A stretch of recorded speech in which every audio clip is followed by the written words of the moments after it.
नमस्कार दोस्तों, स्वागत है आपका हमारे अपने चैनल फनी एजुकेशनल ट्रिक में।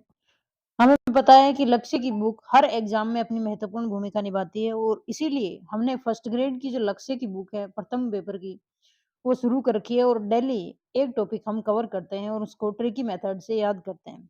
और इसी तरह चलते हुए हमने इंडियन हिस्ट्री कंप्लीट कर लिया जिसकी लगभग 49 क्लासें हुई थी और अब हमने शुरू कर की है राजस्थान हिस्ट्री जिसकी हमारी तीसरी क्लास है आज की। और इसी तरह हम फर्स्ट ग्रेड की जो लक्ष्य बुक है वो टोटल रट लेंगे। तो अब हमारा टॉपिक चल रहा था राजस्थान की सभ्यताएं जिसमें हमने कालीबंगा और आहड़ सभ्यता को याद कर लिया था। आज हमें बात करनी है बैराट और गणेश्वर सभ्यता की। तो शुरुआत करते हैं दोस्तों लक्ष्य बुक से। बैराट सभ्यता।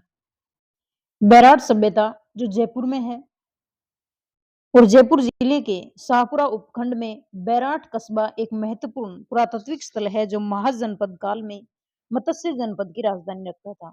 हमें मोस्ट इंपोर्टेंट चीज याद रखनी है कि जो बैराट सभ्यता ना वही एक सभ्यता है। हमारे सिलेबस में 4 सभ्यता दी हुई है जिसमें बैराट सभ्यता ऐसी सभ्यता है जो हमारे इतिहास से बिलोंग करती है, यानी महाजनपद काल से, मौर्य वंश से, अशोक से, महाभारत काल से, यानी इस प्रकार से इतिहास से जुड़ी हुई है बैराट सभ्यता। तो महाजनपद काल में मत्स्य जनपद की राजधानी थी और जब मत्स्य जनपद की राजधानी जो बैराट थी उस समय इसका नाम था विराट नगर। आगे बढ़े।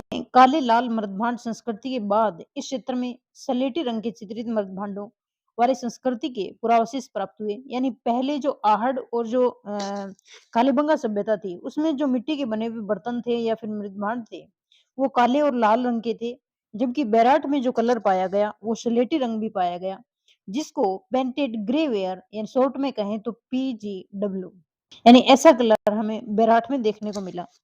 बैराट सभ्यता के लोग लोहे धातु से परिचित थे। ये बैराट सभ्यता है वो लोहे युगीन सभ्यता है। आहड़ सभ्यता थी वो ताम्र युगीन सभ्यता थी और कालीबंगा सभ्यता थी वो कांस्य युगीन सभ्यता थी।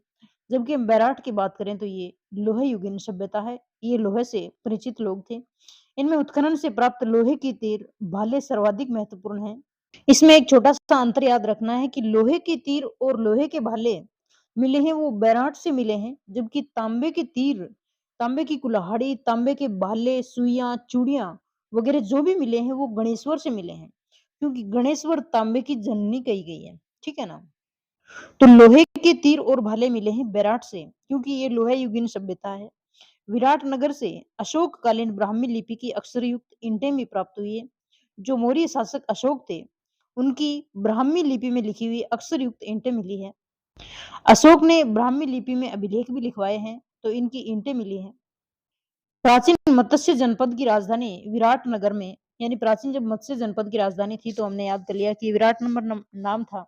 तो इसमें विशेष इंपोर्टेंट पहाड़ियां पाई जाती हैं जिनके नाम परीक्षा में बहुत बार पूछे जाते हैं। तो इनमें एक तो आती है बिजक की पहाड़ी, भीमजी की पहाड़ी, महादेव जी की डूंगरी, और एक इसमें नाम नहीं दिया हुआ है वो नाम है गणेश जी की डूंगरी। अब ये हमें ऐसे याद रखने हैं कि बीजक की पहाड़ी बैराठ में, बै से बीजक, बै से बैराठ। ठीक है ना। तो बीजक की पहाड़ी बैराठ में है। फिर हम बात करते हैं कि भीमजी की डूंगरी। यहाँ पे भीमजी की डूंगरी इसलिए है क्योंकि जब जो पांडव थे वो जो अपने प्रवास पे थे तो उन्होंने यहाँ पे कुछ दिन निवास किया था जब वो अपने अज्ञातवास में घूम रहे थे। तो भीम जी की डूंगरी भीम ने बनाई हुई है इस प्रकार से, और महादेव डूंगरी और इनके पुत्र महादेव के पुत्र गणेश जी की डूंगरी भी यही है। तो 4 विशेष रूप से ये पहाड़ियां याद रखनी है। बिजक की पहाड़ी, भीम जी की डूंगरी, महादेव जी की डूंगरी, एक इसमें दीने हुई गणेश जी की डूंगरी। ठीक है ना। आदि स्थानों पर उत्खनन कार्य, यानी इन स्थानों पर उत्खनन किया गया किसके द्वारा? तो पहले तो सबसे पहले किया गया दयाराम साहनी द्वारा 1936-37 में, और दोबारा किया गया 62-63 में पुरातात्विकविद नीलरतन बनर्जी और कैलाश नाथ दीक्षित द्वारा। यानी 36-37 में दयाराम साहनी, साहनी ने खोज की 37 में, 37 से साहनी याद रखेंगे कि 36-37 में साहनी ने खोज की, दयाराम साहनी 37 और साहनी। फिर 62-63 में पुरातात्विक थे नील रतन बनर्जी। 62 से हम याद करेंगे बनर्जी, 62 से बनर्जी, 37 से साहनी, 62 से बनर्जी, 37 से साहनी। तो 62 से बनर्जी और बनर्जी के साथ में थे कैलाश नाथ दीक्षित। तो 36-37 में तो खोज करने वाले थे दयाराम साहनी, और 62-63 में थे नीलरतन बनर्जी और कैलाश नाथ दीक्षित। इन्होंने इन जो पहाड़ी हैं इनकी खोज की यानी उत्खनन किया इनका। यहाँ सूती कपड़े में बंधी मुद्राएँ और पंचमारक सिक्के मिले हैं। यहाँ पे जो मुद्राएँ मिली हैं या फिर जो पंचमारक सिक्के मिले हैं, वो सूती कपड़े में बंधे हुए हैं। वर्ष 1990 ईस्वी में बैराठ के आसपास की पहाड़ियों में स्थित शलाश्रों में लाल रंग व अन्य रंगों के अनेक शैल चित्र खोजे गए।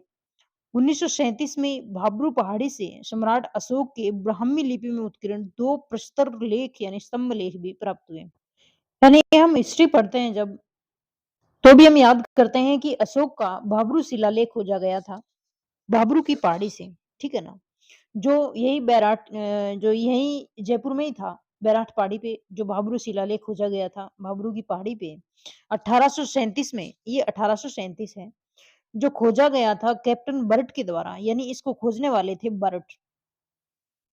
कैप्टन बर्ट ने भाब्रू शिलालेख खोजा था, जो ब्राह्मी लिपि में था, जिसमें अशोक द्वारा बुद्ध, शम और धम्म की जानकारी दी गई थी। और वर्तमान में ये जो भाब्रू शिलालेख है वो कलकत्ता संग्रहालय में रखा हुआ है और भाब्रू शिलालेख में अशोक को प्रियदर्शी कहा गया है। ये तो हो गई एक्स्ट्रा जानकारी। हमें याद रही ये रखना है कि बैराठ जो सभ्यता है वहां से सम्राट अशोक का अभिलेख मिला है, भाब्रू की पहाड़ी से मिला है। यहाँ पे ये 1937 नहीं है, एकदम गलत है 1937। यहाँ पे आएगा 1837। कैप्टन बर्ट ने इसकी खोज की थी। ये बातें हैं जिनसे हमें अशोक की बुद्ध, शम और धम्म की जो अगाध निष्ठा है वो परिलक्षित होती है। यहीं पे चीन का प्रसिद्ध यात्री हेनसांग भी संभवतः 634 के लगभग अपनी यात्रा के दौरान यहाँ आया था।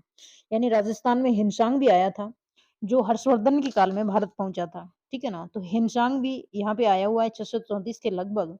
उसने यहाँ बौद्ध मठों की संख्या 8 बताई। ठीक है ना? बैराठ में हिमसांग ने बताया कि यहाँ पे जो बौद्ध मठ हैं वो थे 8। ठीक है ना? दयाराम साहनी के मतानुसार हुण शासक मिहिरकुल ने 6ठी शताब्दी में बैराठ को ध्वंस कर दिया था।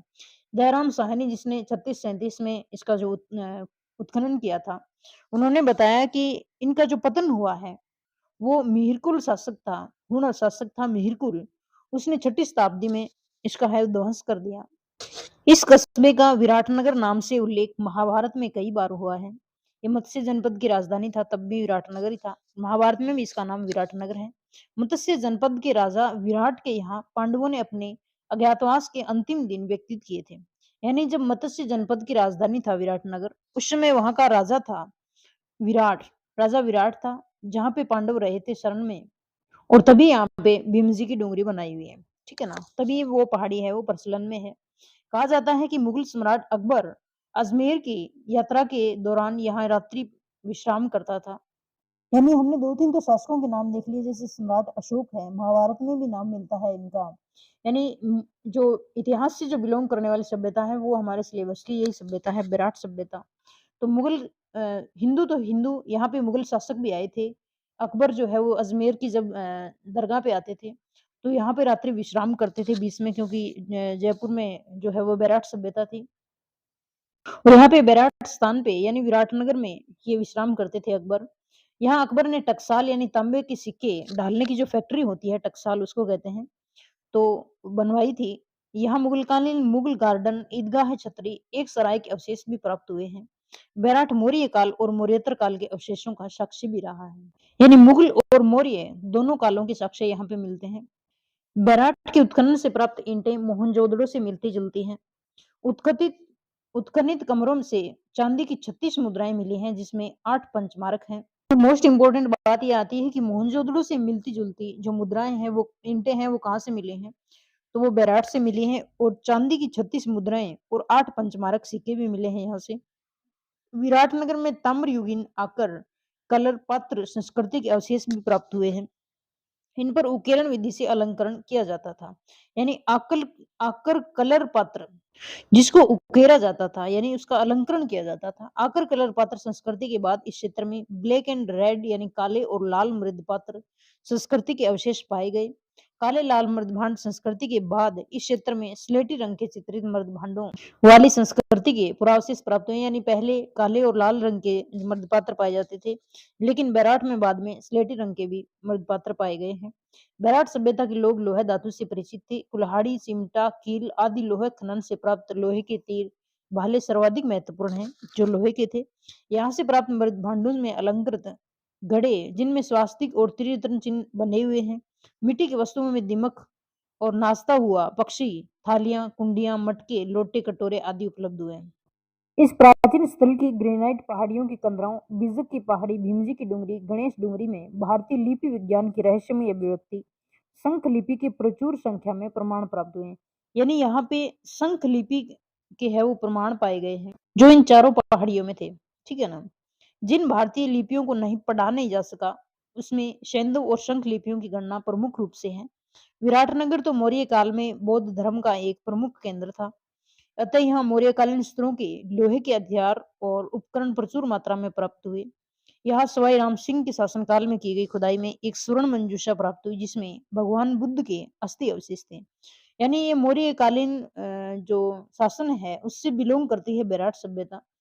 और जो महात्मा बुद्ध का काल था उसके भी अवशेष यहाँ पे मिले हैं, जिसका प्रमाण जो सवाई राम सिंह थे वो शासन कर रहे थे उस समय, जो बैराट की खुदाई चल रही थी। ठीक है ना। तो उस खुदाई में एक स्वर्ण मंजूषा प्राप्त हुई, यानी स्वर्ण कलश प्राप्त हुआ। उसमें भगवान बुद्ध के अस्थि अवशेष भी मिले हैं।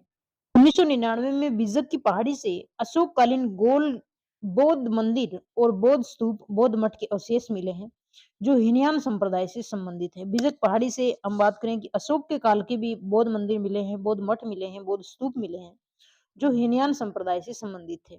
हमें पता है कि बौद्ध धर्म है वो दो शाखाओं में बंटा था, हीनयान और महायान, जिसमें हीनयान संप्रदाय के अवशेष हैं वो बीजक की पहाड़ी से मिलते हैं, बैराट सभ्यता से। बीजक की डूंगरी पर दो प्लेटफॉर्म यानी चबूतरे हैं। उत्खनन में निचले प्लेटफॉर्म पर बौद्ध स्तूप के अवशेष मिले हैं।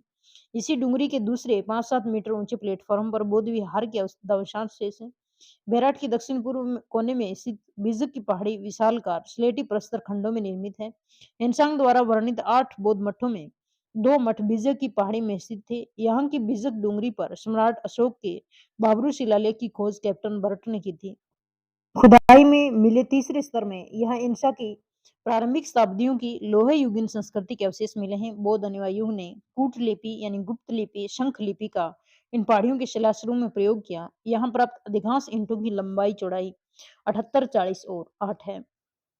बस इतनी सी बात का ध्यान रखता है कि बैराट में हमें ऐतिहासिक जानकारी मिलती है, जैसे बौद्ध धर्म है, मौर्य काल है, अशोक के बारे में, महाभारत के काल में। ठीक है ना।